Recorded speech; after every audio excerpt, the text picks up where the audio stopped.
The black space around Earth's solar system suddenly twisted and bent. A massive alien ship appeared from nowhere, its dark metal hull covered in strange symbols that glowed with purple light. The ship was huge, almost 3 times bigger than any human warship ever built. Commander Vexithara stood on the bridge of her vessel, the Stellar Fang. Her tall, thin body was covered in gray skin that looked like metal. 4 arms moved across control panels while her large black eyes studied the screens in front of her. She had been a military commander for over 200 years, leading the Zephyrian Empire's forces across dozens of star systems.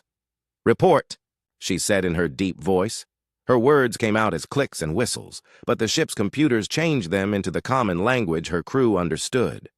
"We have arrived at the target system, Commander," said her navigation officer, Yithlock. His fingers, which looked more like tentacles, danced across his controls. "Long-range scans show a primitive world with basic technology. Radio signals suggest they have just begun space travel." Vexithara smiled, showing rows of sharp teeth. Another easy conquest for the Empire. These humans would surrender quickly once they saw the power of Zephyrian technology. It was always the same pattern. Show up, demonstrate superior weapons, accept surrender, add another world to the Empire, begin standard scanning procedures, she ordered. "I want to know everything about their defenses before we make contact." Far away, near the 3rd planet of the system, Captain Jake Martinez sat in his command chair aboard the USS Liberty. He was a man in his 40s with short brown hair and tired eyes that had seen too many battles. The Liberty was not the biggest ship in the human fleet, but it was fast and well-armed. "Captain," called out Lieutenant Lisa Brooks from her position at the tactical station. She was young, maybe 25, with red hair pulled back in a tight ponytail. "I'm picking up something strange on long-range sensors." Martinez turned toward her. "What kind of strange?" A massive energy signature just appeared at the edge of the system. It's not moving like a normal ship. The energy readings are off the charts. At the communications station, Alex Turner looked up from his screens. He was a thin man with glasses who spoke several languages and could decode almost any signal. "Captain, I'm getting weird transmissions from that direction. It's not human technology." The bridge went quiet. Everyone knew what this might mean. For decades, humans had wondered if they were alone in the universe. Now they might have their answer. Chief Engineer Sam Carter's voice came through the speakers from the engine room. He was an older man who knew every bolt and wire on the ship. "Captain, something just scanned us. It was powerful, like nothing I've ever seen before. They're definitely not from around here." Martinez felt his heart beat faster, but his voice stayed calm. "Red alert. All hands to battle stations. Alex, try to establish communication. Lisa, I want a full tactical analysis of that ship." The Liberty's lights changed to red as alarm sounds filled the corridors. Throughout the ship, sailors ran to their positions. In the weapons bay, Technical Sergeant Maria Rodriguez made sure all systems were ready. She had served in 3 different wars and knew how to prepare for a fight. Back on the Stellar Fang, Commander Vexithara watched as her crew gathered information about the human ship. "Commander," said Dr. Kelvas, the science officer. She was smaller than the others, with 6 arms that moved like spider legs across her equipment. "The human vessel has detected our presence. They are powering up weapons systems." Vexithara laughed, a sound like breaking glass. "Weapons? What could these primitives possibly have that would threaten us?" On his screen, Navigator Yithlock showed her the data. "The human ship is approximately 300 meters long, basic metal construction, nuclear power source. Primitive by our standards, but they do seem to have some advanced systems." The commander studied the information. The human ship looked simple compared to Zephyrian technology. Their weapons were basic, their armor was thin, and their power systems were hundreds of years behind the Empire's capabilities. "Open a communication channel," Vexithara ordered. "Let's introduce ourselves to these humans." The main screen on the Liberty's bridge flickered and showed the alien commander. The crew stared in shock at the strange creature with its gray skin and multiple arms. "Attention, human vessel," Vexithara said, her words translated by the ship's computers into English. "I am Commander Vexithara of the Zephyrian Empire. Your system now belongs to us. Surrender immediately, and your deaths will be quick." Captain Martinez stood up slowly. He looked at the alien commander without showing fear. This is Captain Jake Martinez of the United Earth Navy. You are in human space without permission. State your intentions." Vexathera was surprised. Most species begged for mercy when they first saw Zephyrian ships. These humans seemed calm, almost ready for a fight. "Your technology is primitive," she said. "Your ship is small and weak. You cannot win against the Empire. Surrender now or be destroyed." Martinez looked at his crew. Lisa Brooks had her hand ready over the weapons controls. Alex Turner was recording everything for Earth Command. Sam Carter was already making the ship's systems run better than their original design. "Commander," Martinez said to the alien, "you've made a mistake coming here, but I'll give you one chance to leave peacefully." The Zephyrian crew on the Stellar Fang looked at each other in confusion. No primitive species had ever spoken to them like this. Usually there was screaming and panic by now. Dr. Kelvas checked her readings again. "Commander, their heart rates are elevated, but not from fear. They appear to be excited?" Vexthara felt a small worry in her mind, but she pushed it away. These humans were clearly too stupid to understand their situation. "Begin deep scanning procedures," she ordered. "I want to know everything about their ship, their weapons, and their crew. Once we understand their capabilities, we will demonstrate why resistance is useless." Dr. Kelvas activated the Empire's most advanced scanning system. Energy beams invisible to human eyes reached out toward the Liberty, ready to examine every detail of the human warship. "Scanning initiated, Commander," she reported. "Full analysis will be complete in 60 seconds. Vexathara smiled again. Soon she would know everything about these humans and their primitive ship. Then she would show them the power of the Zephyrian Empire. On the Liberty, Sam Carter noticed the scanning beams immediately. "Captain," he called over the communication system. "They're scanning us with some kind of advanced sensor array. It's trying to analyze our entire ship." Martinez nodded. "Let them look, Sam. They might learn something they don't want to know." The crew of the Liberty waited calmly as the alien scanners examined their ship. They had trained for this moment, even if they had never expected it to actually happen. In 60 seconds, everything would change. Dr. Kelvas stared at her scanning equipment with growing confusion. The numbers on her screen did not make sense. She checked the readings again, then ran the scan a second time. The results were the same. "Commander," she said slowly, "there appears to be an error in our scanning systems." Vexathera moved closer to the science station. "What kind of error?" "The weapons count on the human ship is impossible. According to our scans, they have enough firepower to destroy a small moon." "Commander," Vexathara looked at the readings herself. "The human ship was only 300 meters long, but the scanners showed weapon systems that should not fit in a vessel 10 times that size." "That cannot be correct," she said. "Show me the detailed analysis." Dr. Kelvas brought up the weapon systems on the main screen. The Zephyrian crew went silent as they saw the list. "Nuclear warheads," Dr. Kelvas read. "Plasma cannon arrays, something called railgun systems that can fire metal objects at incredible speeds, particle beam weapons, and these readings show some kind of antimatter containment system." Navigator. Yithlock turned from his station. "Antimatter? Commander, our Empire has been trying to build stable antimatter weapons for 300 years.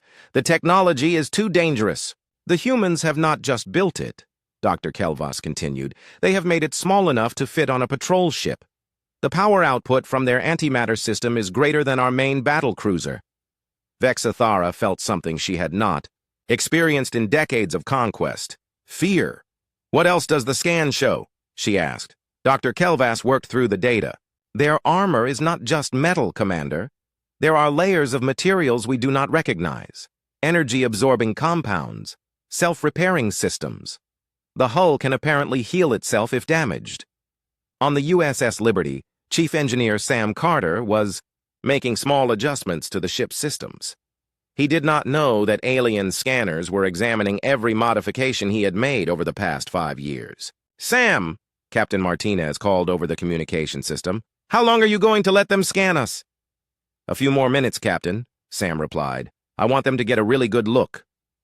Back on the Stellar Fang, Dr. Kelvas discovered something that made her skin turn pale. "Commander, the psychological profiles of the human crew are very unusual." "Explain," Vexathera ordered. In every species we have encountered, the crew shows fear when faced with superior force. Their heart rates increase, stress hormones flood their systems, and they prepare to surrender or flee. And the humans? The humans show increased focus and concentration. Their adrenaline levels are rising, but not from fear. They appear to be preparing for combat. More concerning, they seem eager. Vexathera studied the psychological readings. Every member of the human crew showed the same pattern. Instead of the panic and terror that usually followed first contact with the Empire, these creatures seemed to be getting ready for a fight. Perhaps they do not understand the situation, suggested Yithlok. Should we demonstrate our weapons to show them resistance is useless? Wait, Dr. Kelvas said, her voice filled with worry. I am receiving data transmissions from the human ship. Our computers are translating their information systems. What are they transmitting? Vexathara asked. Military records, Commander. Historical data about human warfare. The main screen filled with information that chilled the Zephyrian crew to their bones. Thousands of years of human military history appeared before them. Wars that lasted decades. Battles where humans fought against impossible odds. Records of civilizations that should have been destroyed, but somehow survived and grew stronger. Look, at this, Dr. Kelvas said, highlighting one section. The humans call it World War II. 50 million casualties, and they kept fighting. Here, the American Civil War. Brother fought against brother for 4 years, but they rebuilt and became stronger. Navigator Yithlok studied another section. Commander, according to this data, humans have been at war almost constantly for their entire recorded history. They have weapons designed specifically to kill other humans. That is normal for primitive species, Vexathera said, but her voice was less confident now. No, Commander, you do not understand. Look at the weapons progression. In 100 years, they went from simple guns to nuclear bombs capable of destroying their entire planet. But they did not stop there. The records show they kept building bigger and more deadly weapons. Dr. Kelvas brought up more data. Here are their military tactics and strategies. Look at this battle called Thermopylae. 300 humans held off thousands of enemies in a narrow pass. They all died, but they stopped a much larger army. Or this one, Yithlok added. The siege of Stalingrad. Humans fighting in a destroyed city, eating rats to survive, but they would not surrender. The Zephyrian crew read through battle after. Battle where humans faced superior numbers or technology, but found ways to win through cunning, determination, or simple refusal to give up. Commander, Dr. Kelvas said quietly, I do not think these are primitive creatures. I think they are the most dangerous species we have ever encountered. Vexathara tried to maintain her confidence. They are still technologically inferior. Our shields and weapons are more advanced. Are they? Dr. Kelvas asked. She brought up the technical specifications of the human ship. Look at their engineering solutions. They have solved problems our scientists said were impossible. This antimatter containment system uses principles we have never seen before. Show me, Vexathera ordered. The screen displayed Sam Carter's modifications to the ship's power systems. The human engineer had somehow connected 3 different energy sources in a way that multiplied their output. It was elegant, efficient, and should not have worked according to Zephyrian science. The human engineer appears to have ignored several laws of physics, Dr. Kelvas reported. Yet the system functions perfectly. Lieutenant Lisa Brooks, working at her tactical station on the Liberty, noticed something on her sensors. Captain, she called out, the alien ship's weapons are powering up, but they're not targeting us directly. I think they're preparing to fire a warning shot. Captain Martinez nodded. Alex, send a message to Earth Command. Tell them we have made first contact with a hostile alien species. Include all sensor data on their ship. Message sent, Captain, Alex Turner replied. Earth Command is already mobilizing the fleet. On the Stellar Fang, Navigator Yithlok detected the human transmission. Commander, the humans have sent a message to their home world. I am detecting multiple ships moving in our direction. How many ships? Vexathara asked. At least 12, Commander, and they are moving faster than our projections suggested was possible for human technology. Dr. Kelvas made another discovery that sent ice through her veins. Commander, I have analyzed the classification of the human vessel we are facing. And? It is not a warship, Commander. According to their military designation system, the USS Liberty is classified as a patrol vessel. It is one of their smaller, less powerful ships. The bridge of the Stellar Fang fell completely silent. If this small patrol ship carried enough weapons to destroy a moon, what would their actual warships be capable of? How is that possible? Vexathera whispered. I believe, Commander, that humans do not build ships for exploration or transport. They build weapons that can fly through space. Every human vessel appears to be designed for war. Technical Sergeant Maria Rodriguez finished her preparations in the Liberty's weapons bay. She had armed every system on the ship and prepared several surprises that were not in any official manual. Captain, she reported, all weapons systems are ready. We are locked and loaded. Good work, Maria, Martinez replied. Are the special packages ready? Yes, sir. If these aliens want to see what humans can do, we are ready to show them. Back on the Stellar Fang, Dr. Kelvis made one final, terrifying discovery. Commander, I have found the most disturbing information in their cultural database. What now? Vexthara asked, her voice barely a whisper. Humans have a concept they call going down fighting. When faced with certain death, they do not surrender. They fight harder. There are hundreds of examples in their history where small groups of humans inflicted massive damage on superior enemies before being defeated. But that is illogical, Yithlok said. Why fight when you cannot win? Dr. Kelvas looked at her readings again. Because, Navigator, humans do not fight to survive. They fight to win. And according to their history, they have never met a challenge they could not eventually overcome. Commander Vexathera stared at the human ship on her screen. For the first time in her long military career, she was not certain of victory. Commander Vexathera called an emergency meeting in the war room of the Stellar Fang. Her senior officers gathered around a circular table, while holographic displays showed the continuing scan results from the human ship. Report everything we have learned, she ordered, trying to keep her voice steady. Dr. Kelvas activated the main display. Commander, the humans evolved on what our classification system calls a death world. Explain what that means, Vexathara said. Their planet experiences extreme weather changes, ice ages that last thousands of years, massive volcanic eruptions, asteroid impacts that should have wiped out all life. Yet somehow, humans not only survived but grew stronger with each disaster. Navigator Yithlok looked at the planetary data. Our homeworld has stable weather patterns. Temperature changes by only a few degrees throughout the year.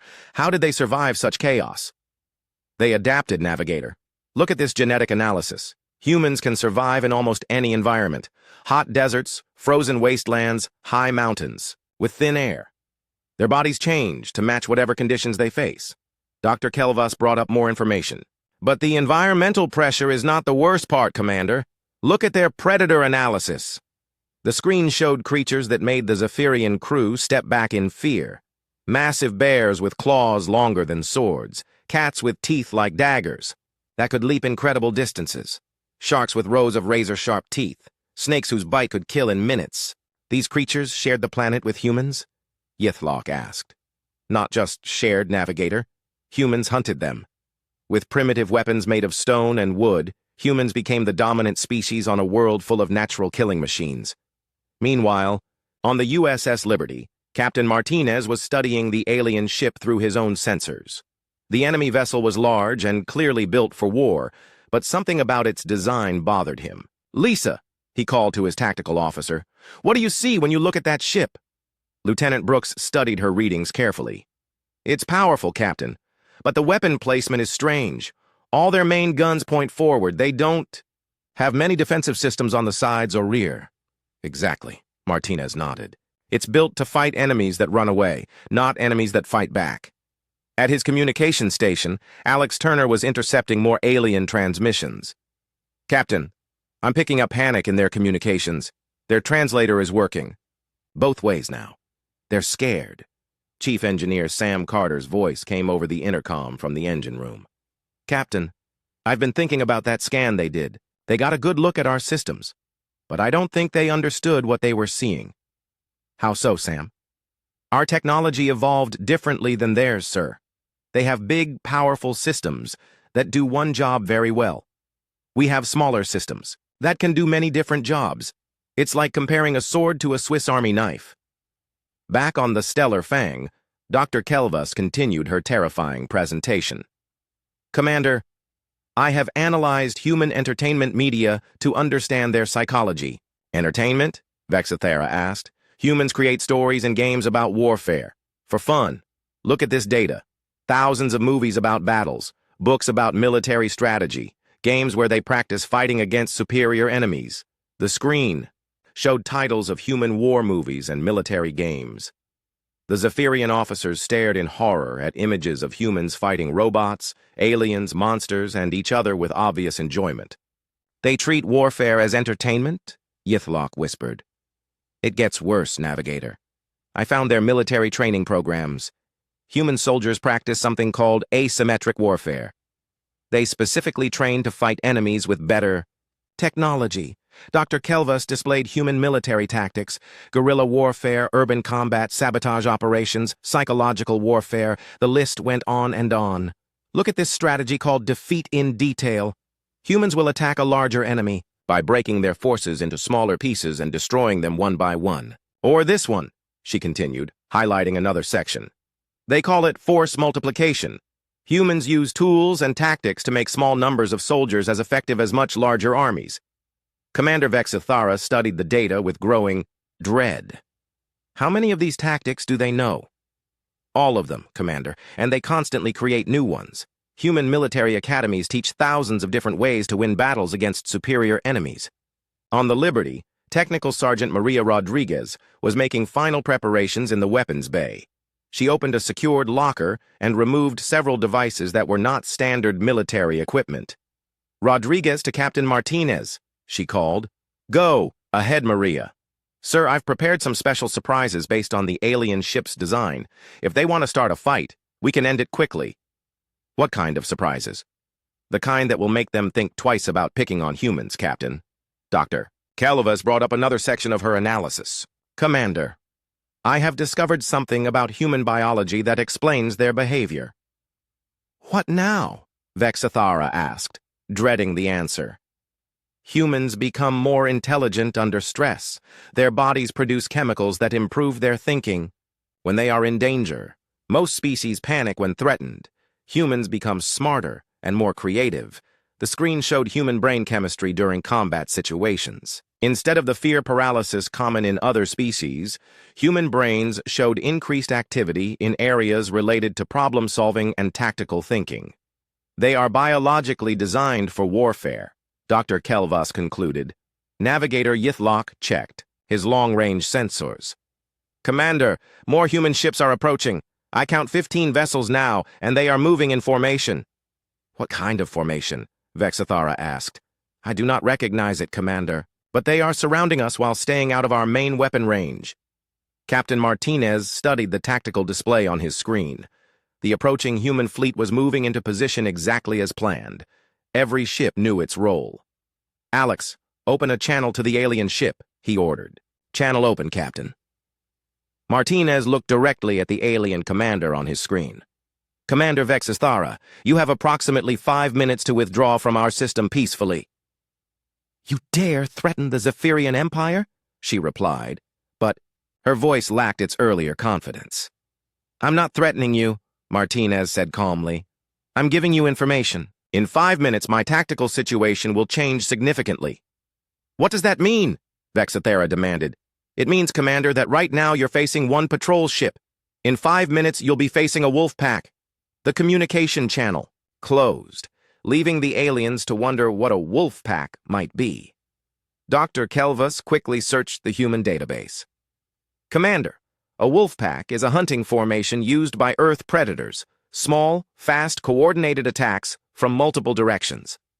How do we defend against such tactics? Vexathara asked. According to human military history, Dr. Kelvas said quietly, you don't. Wolfpack tactics were used by human submarines in their Second World War. They destroyed thousands of enemy ships. Navigator Yithlock's sensor readings showed the human ships moving closer. Commander, the human vessels are using some kind of stealth technology. I can barely track them. Stealth technology? Our scans showed they were primitive. Not primitive, Commander. Different. They have developed technologies we never considered because we never needed them. Why would they need stealth ships? Vexithara asked. Dr. Kelvus found the answer in the human database. Because humans have always fought enemies stronger than themselves. They learned to hide, strike fast, and disappear before the enemy could respond. On the Liberty, Sam Carter made final adjustments to the ship's power systems. Captain, all systems are running at 110% efficiency. We're ready for whatever comes next. Good work, Sam. How long can we maintain this level?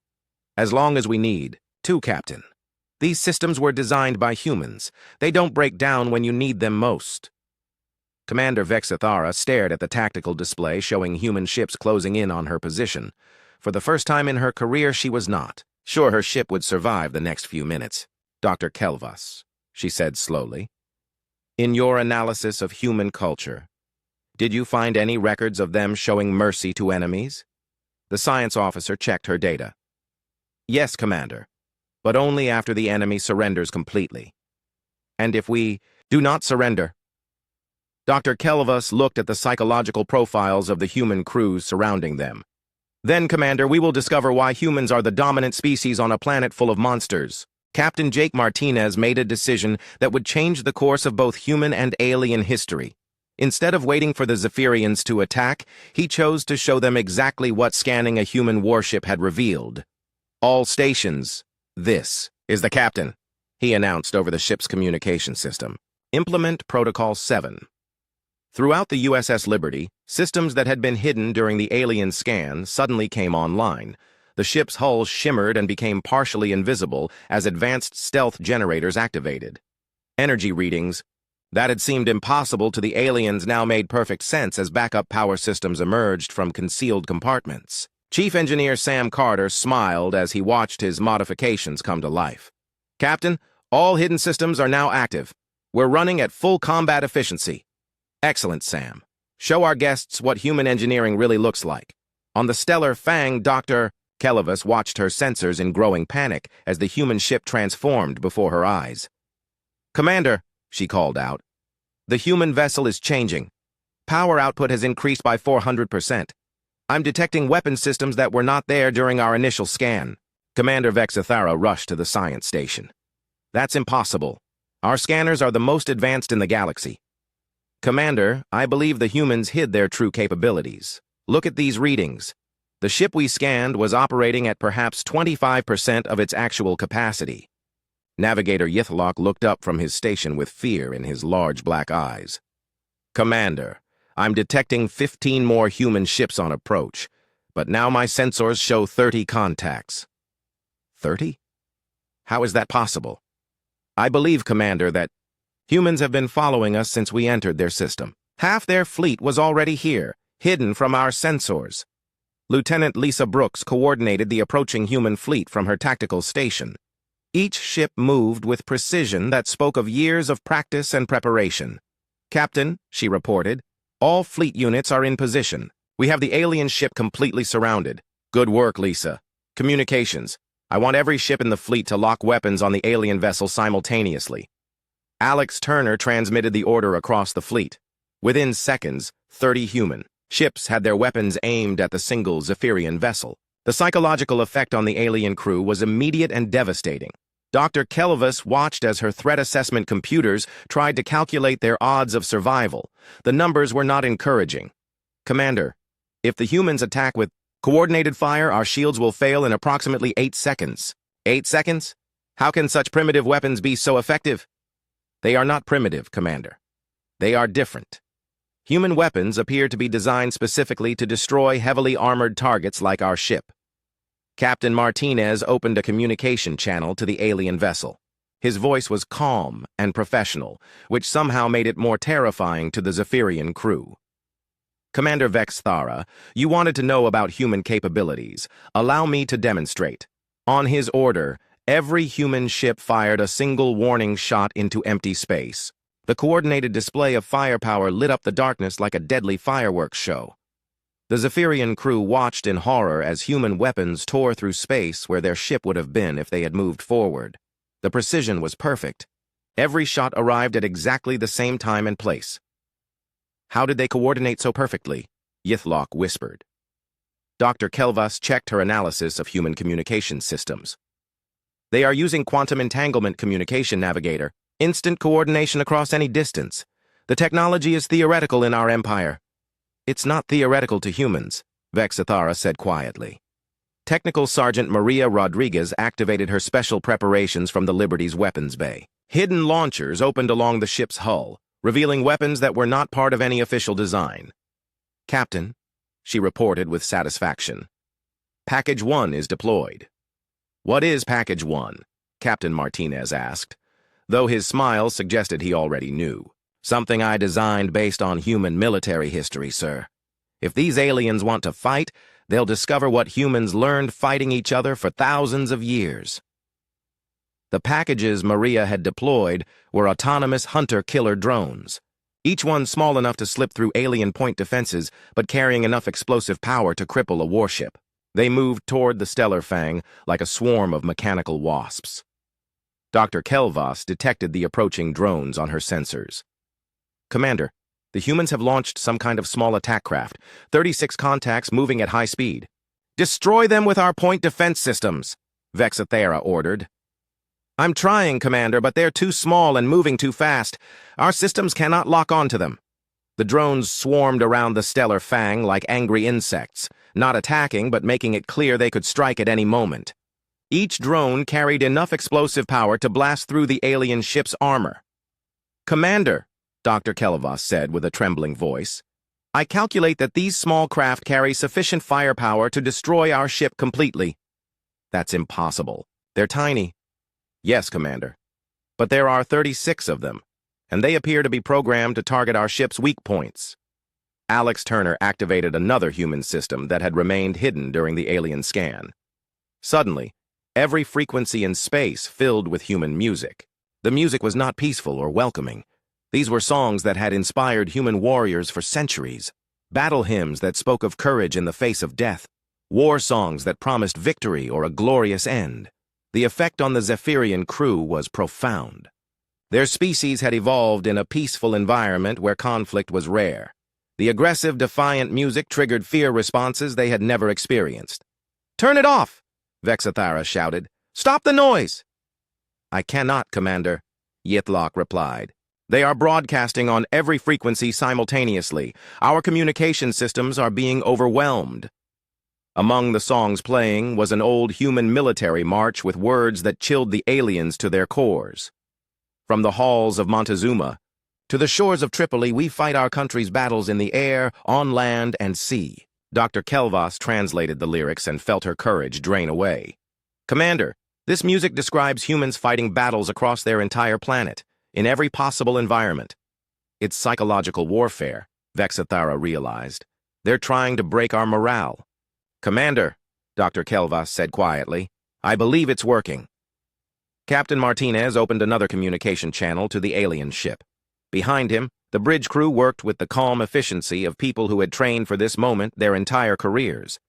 Commander Vexathara, he said, I want you to understand something about humans. We have spent our entire history preparing for this day. What day? She asked, though she already feared the answer. The day we would meet someone who thought they could conquer us. Sam Carter's voice came over the intercom. Captain, I'm reading massive power fluctuations in the alien ship. I think their crew is starting to panic. Good, Martinez replied. Fear makes people make mistakes. Or it makes them desperate, Lisa Brooks warned. Captain, I'm detecting weapons charging on the alien vessel. Are they targeting us? No, sir. They seem to be preparing to fire in all directions at once. I think they're planning a last stand. Captain Martinez considered this information. A desperate enemy was more dangerous than a confident one. All fleet units, he broadcast, prepare for evasive maneuvers. Our friends are about to do something stupid. On the Stellar Fang, Commander Vexathara faced the most difficult decision of her military career. She could attack and likely destroy several human ships before being overwhelmed. She could try to retreat and probably be hunted down by faster human vessels. Or she could do something no Zephyrian commander had ever done in 300 years of conquest. She could surrender.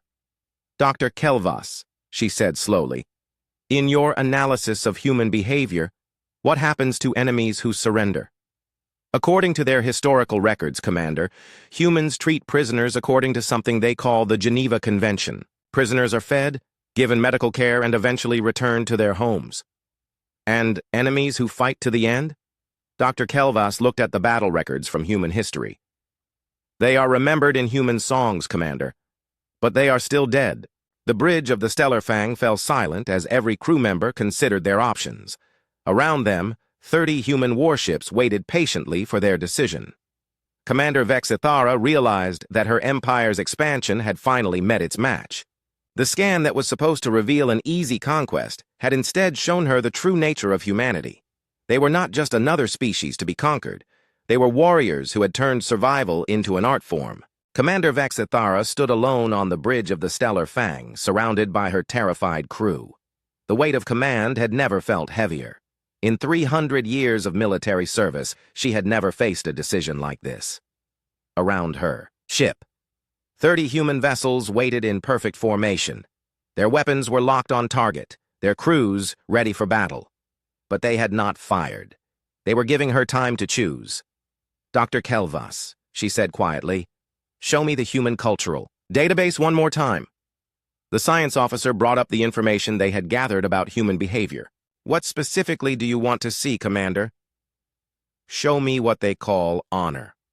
The screen filled with examples from human history, stories of enemies who fought bravely and earned human respect, tales of warriors on both sides who showed courage in battle and mercy in victory. Look at this account. Dr. Kelvas pointed to one section. During their World War II, a human pilot named Charlie Brown was flying a damaged bomber home. A German fighter pilot named Franz Stiegler could have shot him down easily, but instead chose to escort the damaged plane to safety. Why would he do that? Navigator Yithlok asked. Because the human bomber was no longer a threat. Shooting it down would not have been honorable combat. Years later, the two pilots met and became friends. Commander Vexithara studied more examples. Human soldiers sharing food with hungry enemies, medics treating wounded fighters from both sides, generals who showed respect for defeated opponents. These humans, she said slowly, they have rules for war. Yes, Commander. They call them the laws of war. Even in battle, they try to limit unnecessary suffering. Captain Martinez watched the alien ship on his screen. He could see the crew moving around inside, probably having the same kind of debate that had happened countless times in human military history. Captain, Lieutenant Brooks reported, the alien ship's weapons are powering down. All fleet units, stand by, Martinez ordered. Let's see what they decide. Chief Engineer Sam Carter joined the bridge crew to watch the historic moment. Captain, what do you think they'll do? If they're smart, Sam, they'll realize that this fight can only end one way. Alex Turner monitored the alien communications. Captain, I'm picking up what sounds like an argument on their ship. The translation software is having trouble, but it seems like they're debating their options. Technical Sergeant Maria Rodriguez kept her hand ready on the weapons controls. Her hunter-killer drones still surrounded the alien ship, waiting for orders. Captain, if they try to run, my packages can stop them. I know, Maria. But let's give them a chance to do the right thing. On the Stellar Fang, Dr. Kelvas made one final report to her commander. Commander, I have completed my analysis of human military capability. And your conclusion? We cannot win, Commander. Even if we destroyed this entire fleet, more humans would come. Their industrial capacity is enormous. They have weapons we have never seen. Most importantly, they have something our empire has never faced. What is that? Unity, Commander. When humans are threatened, they stop fighting each other and work together. Our scan showed that every human on their planet supports their military. They are not just soldiers fighting for conquest. They are defenders fighting for their home. Commander Vexithara looked at her crew. Young Yithlok, barely 50 years old, who had never seen real combat. Dr. Kelvas, whose scientific curiosity had led them to this moment. The dozen other officers who had followed her orders without question. How many crew members do we have aboard this ship? She asked. 843, Commander, Yithlok replied.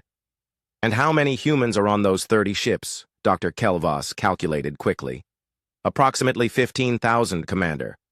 If we fight, how many of our people will die? All of them, Commander. The humans have enough firepower to destroy us 10 times over. Vexithera made her decision. Open a communication channel to the human fleet, she ordered. The main screen showed Captain Martinez again. The human commander looked calm and patient, like a teacher waiting for a student to learn an important lesson. Captain Martinez, Vexithera said, I formally request terms of surrender. The Bridge of the Liberty fell silent. After decades of wondering about alien life, humans had achieved first contact, faced an invasion, and won without firing a shot in anger. Commander Vexithera, Martinez replied, I accept your surrender. Please power down all weapon systems and prepare to be boarded. Captain, Vexithera said, may I ask you a question? Of course. How long have your people been preparing for this day? Martinez smiled. Commander, we've been preparing for this day since we first looked up at the stars and wondered if we were alone. And if we had attacked immediately without scanning your ship? Then, Commander, you would have learned about human capabilities the hard way. As the Zephyrian crew powered down their weapons, Dr. Kelvas transmitted a final message to the Zephyrian Empire. It was a detailed report of everything they had learned about humanity, along with a strong recommendation. Do not attack the human system, her report concluded. These creatures are not primitive. They are the most dangerous species we have ever encountered, and they have mastered the art of warfare. Any attempt at conquest will result in the complete destruction of our forces. 6 months later, the stellar Fang limped back to Zephyrian space. The crew had been treated well by their human captors, fed regularly, given medical care, and eventually released. But they carried with them a warning that spread throughout the Empire. Commander Vexithera stood before the Zephyrian High Command, giving her final report. The humans allowed us to keep our ship and return home, she explained. They said it would serve as a message to our people. What message? Asked the High Admiral. That humans prefer peace, but they are very, very good at war. The Zephyrian Empire added Earth's solar system to their official charts with a special designation, Forbidden Territory, Do Not Approach. Other alien species who learned of the encounter asked the Zephyrians for advice about dealing with humans. The answer was always the same. Don't scan their ships. You won't like what you find. Years passed, and the story of the first contact became legend in both human and alien space. The day when a routine alien scan revealed that humanity had spent its entire existence preparing for the stars. Captain Martinez, now an admiral, kept a recording of the Zephyrian surrender in his office. Sometimes, when young officers asked him about the encounter, he would play it for them. Remember, he would tell them, the aliens didn't lose because they were weak. They lost because they underestimated what it means to be human. Chief Engineer Sam Carter, working on the next generation of human starships, made sure each vessel carried the same message the Liberty had sent that day: hidden systems, advanced weapons, and the unbreakable will of a species that had learned to turn every challenge into an opportunity. The USS Liberty continued its patrols of human space, now with a new mission. Instead of just watching for threats, it served as a reminder to any species that might consider attacking humanity. The ship's motto, painted on the hull in letters visible from space, read, "Don't start what you can't finish." And in the depths of space, other alien civilizations learned the most important lesson about humanity. They were not conquerors looking for new worlds to dominate. They were defenders who had mastered the art of survival. The scan that was meant to reveal weakness had instead revealed the truth about human nature. They were a species that had weaponized hope, turned determination into a science, and made courage into their greatest technology. The Zephyrian Empire continued to expand into space, but they gave human territory a wide berth. Sometimes young Zephyrian officers would ask why they avoided such a small section of space. The answer was always the same: because we scanned one of their ships once, and we learned that some species are better as allies than enemies.